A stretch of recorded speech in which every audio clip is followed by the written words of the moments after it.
Hello, everybody, and thank you for joining us right here on the Mike Lee Show, powered by the one and only Jamie Foster Brown with Sister to Sister 2.0. And today I have the beautiful Miss Karla Davis Luster right here. She has a brand new novel out, and it's called The Woman Tales.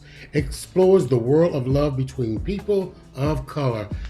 Beautiful, how are you doing today?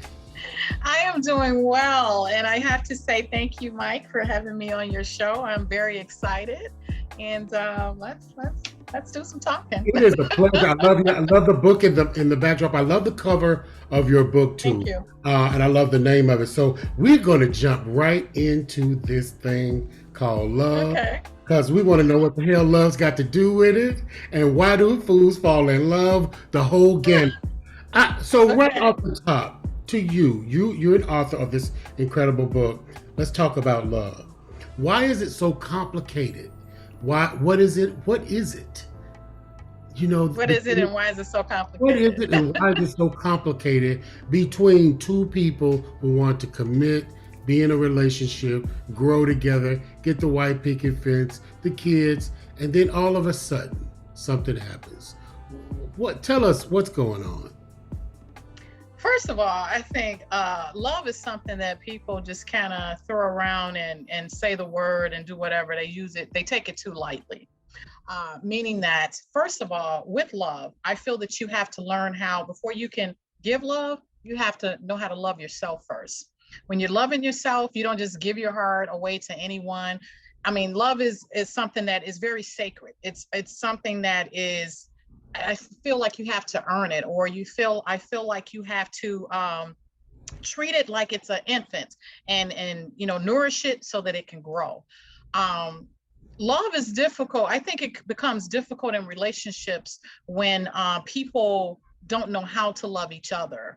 Meaning that I think that there's a communication gap, whereas I'm not sharing with you the things that make me happy or make me want to love you more, and vice versa. I think it's a two-way street, and you have to, once again, start with loving yourself first. If you don't know how to love yourself, how are you going to be able to love and commit to someone else? So So well said. That's so true. Soulmates. What is the myth about soulmates? Do you believe in soulmates? What is your take on that? I absolutely believe in soulmates. It's something that younger years I never really gave a whole lot of thought to, because younger years, you're dating this person, you're in this relationship. Oh, I don't like him. I like him. Whatever else. But a soulmate is someone is deeper than just a boyfriend, or just a partner, whatever. A soulmate, I feel like you have this interconnection. You guys, you connect. You can feel each other. Your spirits are locked in. It's you can just feel when this person is going through something. You ain't even got to be with them or whatever. I feel like you know them inside out. You have like so many likes. You like the same things. You can almost finish each other's sentences. Your conflict is at a minimum, because no one is going to agree about anything 100%, because we're human beings. But I feel like every aspect of your life that's important, like the love portion, the financial portion, the just what you want out of life, your goals, your thoughts, you guys connect. It Mhm. just interlocks. Yeah, Gotcha. it's precious. Gotcha.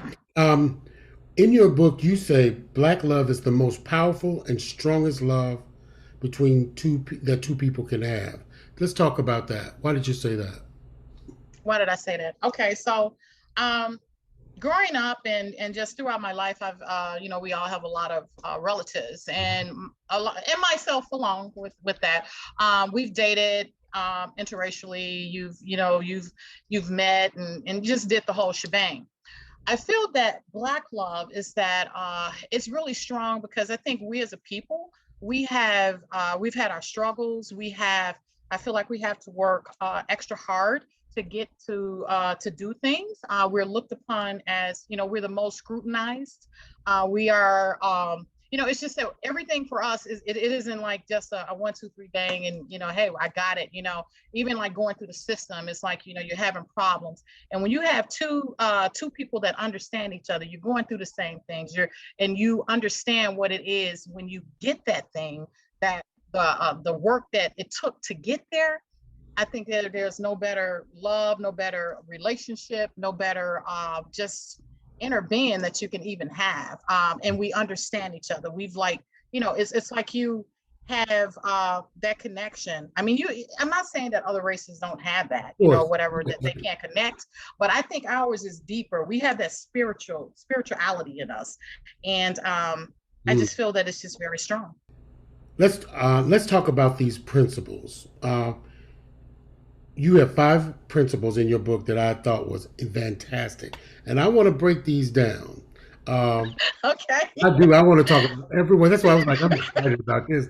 Let's talk about, and those 5 principles are respect, honor, loyalty, support, and code. Let's start with respect. Let's talk about that. Obviously, we know we all should respect each other. Why was respect one of those principles in the book? Because I think over the years, just I think nowadays it's like it's not there. Mm. It's like everything is just really loose and candid. Hey, everything is a party. But there is a Right. and everything is a party. And it's just Yeah. a matter of I really feel like the one thing that our forefathers or whatever and our mothers and fathers, they if one thing that they knew, it was respect. Is just making sure that the person that you're with feel comfortable, that they are, they understand where you're coming from. Like you said, the piece of paper slipped out and he could have actually just told her. Just I think mere communication. People tend to not do that a whole lot. And I feel like every point in a relationship, you should be communicating, being it good, bad, or indifferent. But you're being straightforward and you're being honest about stuff. And I think all of those 5 principles kind of interlock with each other.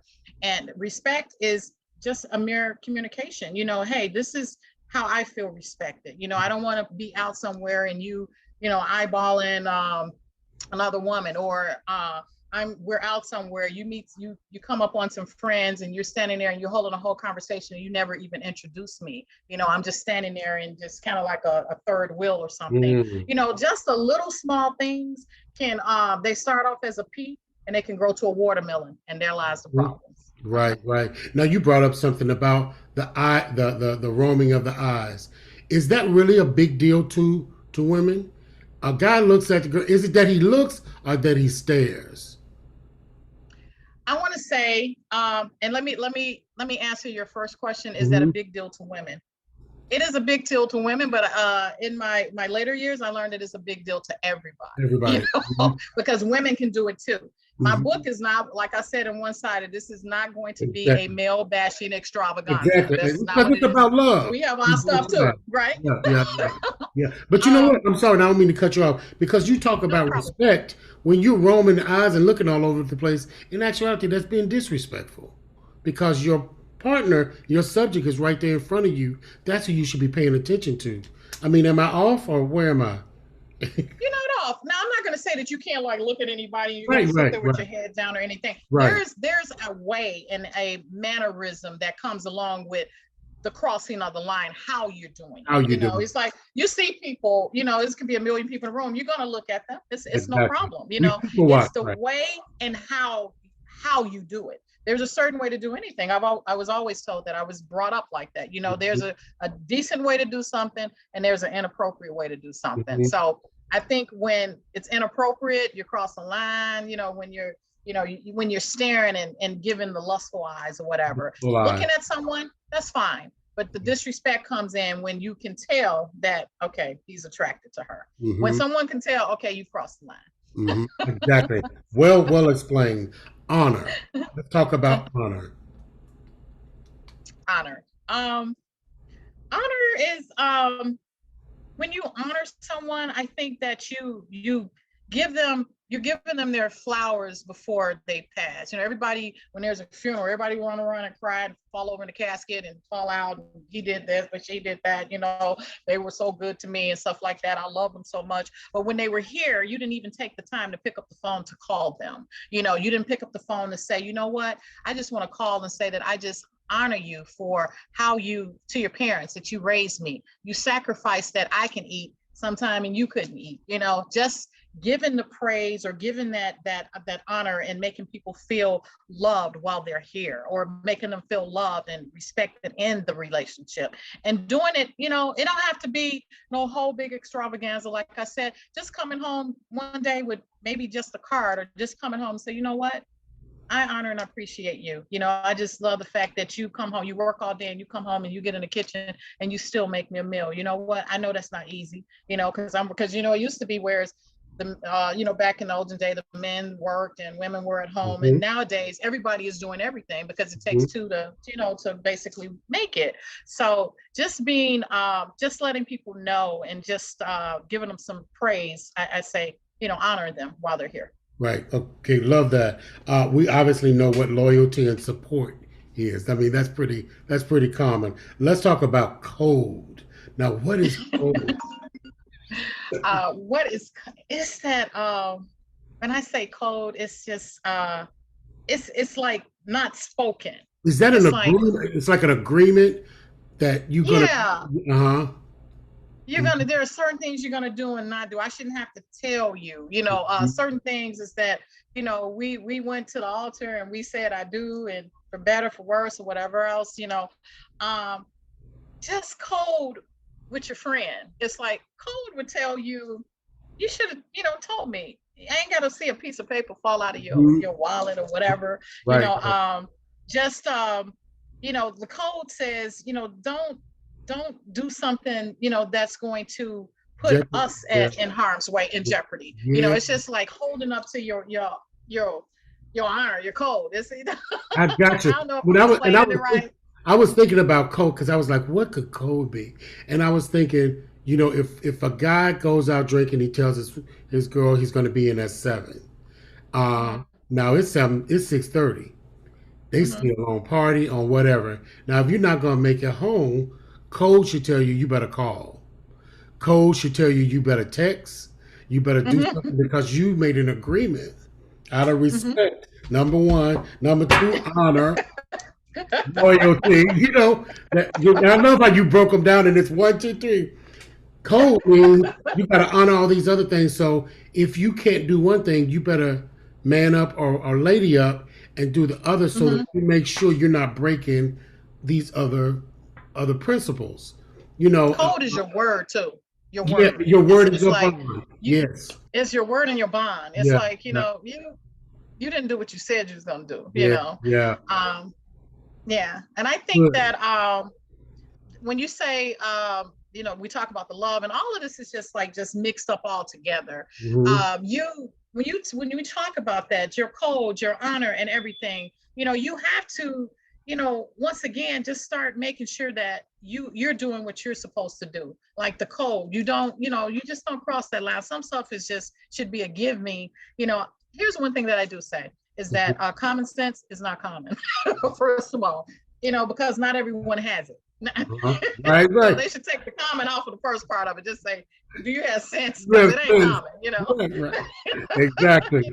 So common sense would tell you, like you said, if you gonna, you out with your boys and whatever else, and you said you was gonna do this at 7:00, and at 7:00 we had made, you were coming home and we had made reservations for 8:00, but now you still out kicking it. I'm all dressed and stuff like that, and you got me sitting here. And that's all you simply had to do at 6:30 is say that I'm having a good time. Do you have a problem with me doing this? Most women or most people or most men, hopefully would say, if there's a good enough reason or whatever else, okay, that's, if you have, go ahead and enjoy. At least I would. But Karla, but let me tell you, Karla, when you put that 8:00 reservation on it, I don't know. Because, you done got ready, put that makeup on, and you ready, and it's 6:30, and you're like, well, you ain't even going to get here. So it goes back to, if you go, whatever you say you're going to do, brothers and sisters, if you're out there, you need to just do it in your relationship. Because it's 5, 6, 7 days in the week, you can party with your folks. But when your mate says, "Hey, we're gonna do a certain thing," people are working. They don't get a chance to spend a lot of time with each other. They got kids Mhm. or whatever. So when you do make arrangements to go out to dinner, movie, or whatever, you need to make sure you make that happen. That's just my feelings. If you got a I coach, agree with you. go back to the You might coach. not want to schedule two things in one For day. That one might time, be the that come might be on, the now. answer. Come You know, on. don't plan to hang out with your boys, and then you gotta, some time that you got separated for, your significant other, spouse, partner, wife, husband, whatever. It might Right. make common sense to Not to do just that. do something Yeah, and even if it's together. not a planned thing and you coming from the office and they say, "Oh, we going out for drinks, can you join us for one?" No, one turns into two. You gotta drive there, you gotta drive home. You gotta calculate all that time in, and that's how people get in trouble. Stick to your word, Exactly. go home and get the job done. You sound Okay. like you got it together though. I'm pretty good. I'm pretty balanced and pretty Okay. good. Yeah, I'm a man of my word. If I'm gonna do something, I'm gonna do it. If I'm not, I'm Okay. not. That's just it. Um, Yeah.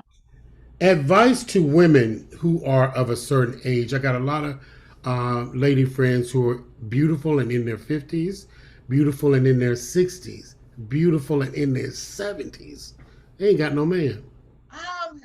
Seeming older you get, the pickings, it gets slim. Mm-hmm. Now let me say this. Now some of those women, it could be that their expectations are, and I'm not saying that your expectations are your expectations, Right, right. but some expectations can kind of get like a little bit lopsided, and Ah, maybe a little bit unfair, and maybe a ah. little bit ridiculous. I have a couple friends like that. It's like, what? I'm like, oh, okay, we'll see how that work out for you. But I think, and they still by themselves. Anyway, so I'm sitting at home waiting on me to go to the interview. Right. But Just wait. I got a husband. I can't go. Anyway, so, okay. Oh, Take one of them things off that list you got going on over there. and you might get lucky. You might get lucky. But Oh, you just have to, I think that sometimes that their expectations are too high. Sometimes they're looking for something that is not realistic.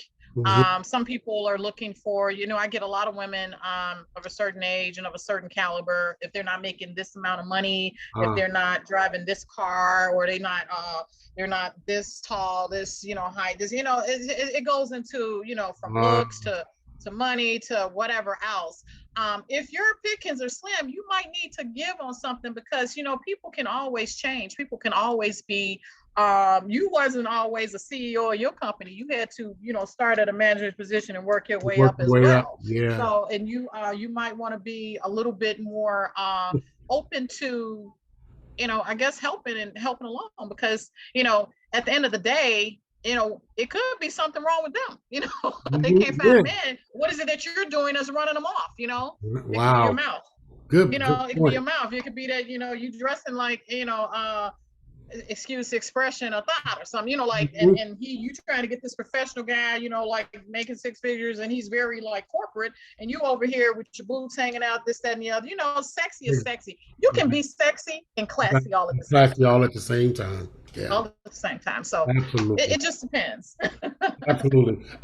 Do you think we haven't even talked about the book yet? This is why I said I was going to lie. We gonna get to the book. I'm loving this. Look, I'm like, I got some questions. Let's talk about. Oh, this is gonna be a big one. Now we got to go deep here. Gotta go Um, deep.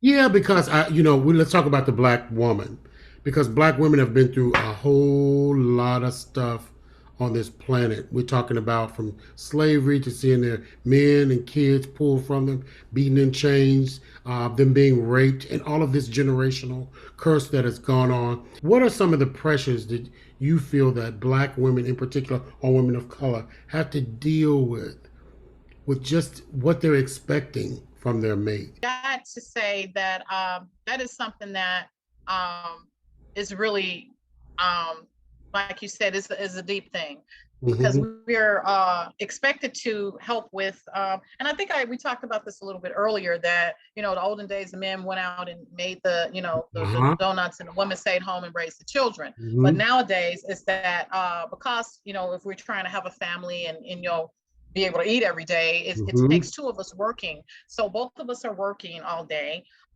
We both come home, at 5 o'clock, but I'm still expected to go in the kitchen, make the Okay. dinner. And I'm not saying just per se me, I'm just speaking in general of Right, how the right. family How it family operates. structure Uh-huh. works. Yeah, the woman is still expected to, cook the dinner, this, that, and the other, and the laundry. If there are children, that's there, she's expected to do what she needs to do as a working mom. She may have had to stop off to pick them up from the daycare.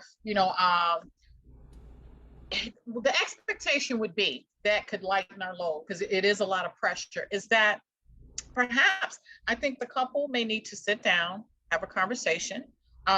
We both are working, I get off at 6, you get off at 4. Or not saying that this is every household, because I see some couples that got it down. Oh, the Good, dad is like good. during the day, some at night. He got, he got the baby in the day, she got the baby at night because he Yeah. working, so they have worked it out, a system that works. It's a system that when one is the wife, the lady or the man, it could be the man, is Mm-hmm. expected to do all of these things, and you're just expected to do the one thing. Eventually that's going to run into some problems, Right, right. that's going to run into some home issues, and that's where all that temptation come in at, Uh-huh. so but we it's a matter of you need to be considerate, of the Right. other person, or try putting yourself in that person. Which is What works is that if you put yourself in the other person's shoes and try being that person and see how you would feel if you were, like bogged down with all the things that, I have to do. Mhm. And you're just doing this and then expecting everything else out of me.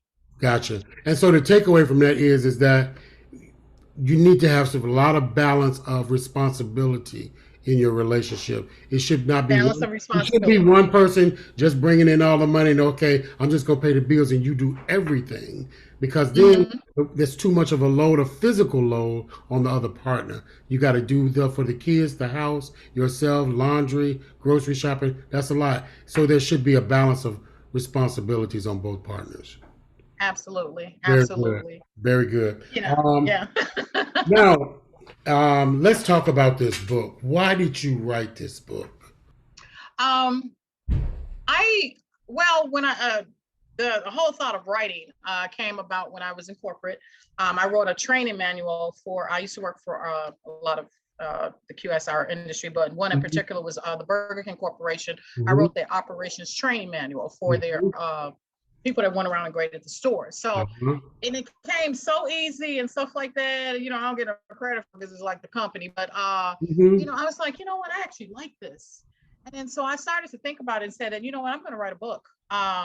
What took me time to decide what I was going to write on? Did I want to really just did I want to just sit down and tell my whole life story to the world? What did I really want everybody knowing everything about me?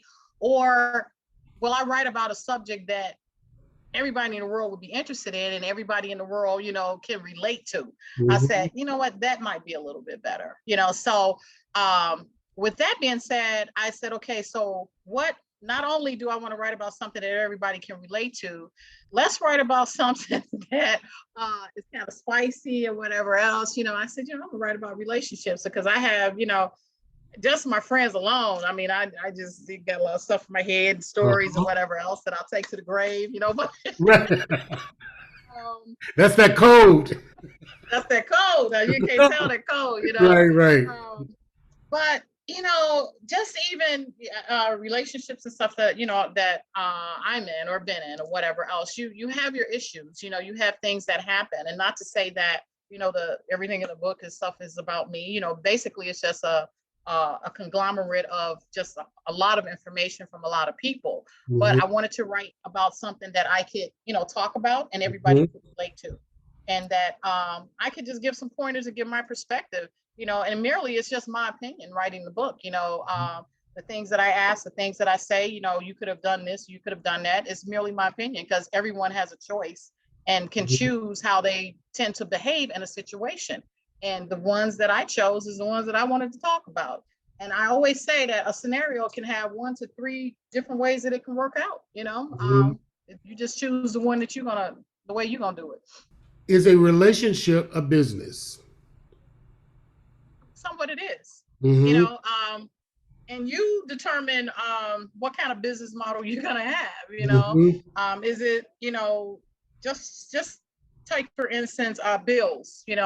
Are you going to pay this set of bills and I'm gonna pay this set of bills, or you're gonna pay all the bills and I'm gonna stay home and take care of the kids, or it's just however you work it out, whatever you guys decide to do together. It is a business. You have to be considerate of the other person, and each person brings something to the party or not, but it's like a business plan. You just sit down and you map it out. How are we going to operate this? Are we going to have kids or are we not going to have kids?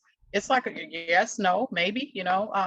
So everything is a discussion, and I think it is a business. But what could you say on a subject like that when you have a couple who's had a great relationship, a mistake happens, and they are very, very lucrative and wealthy?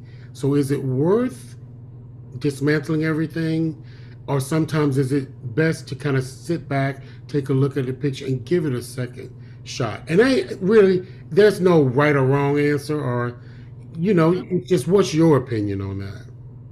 My opinion is that you have there like you said, there is no right or wrong answer. Is what can you deal with? Can your heart handle the disruption? If you're a person that you're not going to forgive them, and it's going to be every time you look at them, that's all you're thinking about, and this is like a continuous thing throughout the marriage, then I think you probably need to leave, because your heart wasn't able to handle what happened. And rather than live in turmoil, everybody deserves to be happy. Then you have to make the decision what's best for you. And then sometimes it's just a matter of time and just watering it. I talk about watering, the plant. If you water the plant, it will grow. If you don't water the plant, it'll die. It's like, and some plants need more water than others. You have like a plant that needs water every day, then you have the cactus that it can go for a long time, and that's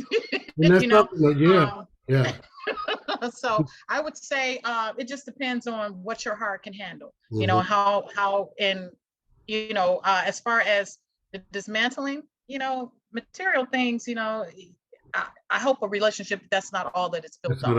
If material things is the only thing that's going to hold you there, then you should leave. Because if you're not happy and all that, whatever, and it's just material things holding you there, why are you there? Because you really don't want to be with that person. But material things are nice. It makes a relationship good because you're able to do more and stuff like that. But I think, once again, my answer is it depends on the person, and it depends on how much you can handle and how much you can take. If you can't take it, you need to go. Very good. Very good. Oh, this has been great. This has been great. Now, let everybody know how they can not contact you, but how they can follow you on Instagram, social media, how they can purchase the book, because we want to sell some books today. Yes. Okay. So the books can be purchased at the website www.thewomanTales.com. I'm also on Amazon. You can get it on Amazon. We will have eventually, in the next 2 weeks, I should have an ebook out there where you can just purchase an ebook if you're not, wanting the paperback or whatever. So you have choices. You can pre-order either one on the website. The ebook is not on Amazon yet. It's just the paperback that you can order that. And you can follow me on IG at The Woman Tells. I have Karla's Closet. You can follow me at Shop Karla's Closet. Okay. And then I got like all these different things that you can follow me on IG at Bacoff, BACOF.org. Okay. Facebook, you can just type in Karla Davis Luster. That's my personal, one. The Woman Tales, you can just type that in. That's my Facebook page, and Karla's Closet or whatever. So those are my social media pages. Let's talk about Karla's Closet. What is Karla's Closet? Karla's Closet is, I have an online retail and consignment shop. I have my own personal clothing line. It's called the KKZT line. And I just started it this year. It's something that I do with my kids. It's a kind of a hip hop type of a line, baseball caps, sweatshirts, overalls. The whole line there. Okay. Yeah. Is it geared for kids or just to anybody? Adults? It's adults only, women and okay. men. Yeah. Oh, I got to check Women that and out. Men. Definitely got to check Okay. that out. Definitely got to Thank check you. that out. Karla Davis Luster. She has a new novel out called The Woman Tells.